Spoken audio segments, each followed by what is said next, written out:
You can hold on to your arms to your eyes closed. Upon standing, you have perfect balance.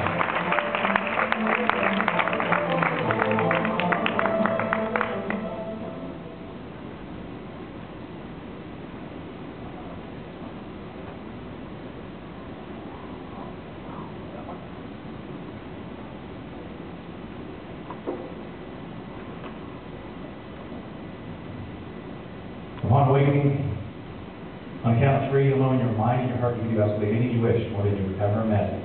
On three, all of this applause is for you. You'll take a lot of bows. You definitely deserve it. One, feeling absolutely fantastic. Two, almost there. Everyone, three.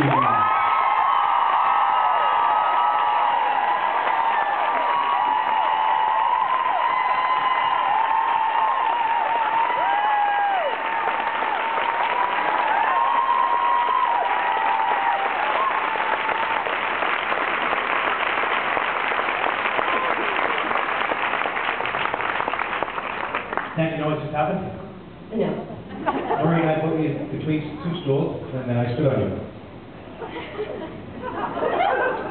Pretty cool, huh? It worked. Now, if I told you I was going to stand on you, do you think you would have had any fears or doubts about that actually working? I would have been a little bit concerned. Okay. So because you would have some resistance in your mind, it would then translate to your body. So you wouldn't even hold my weight, you wouldn't even want it. But I got you to focus upon two things. Here are the magical two things. I said, the count of three, act as if you're the most confident person in the world. Remember that? See, when you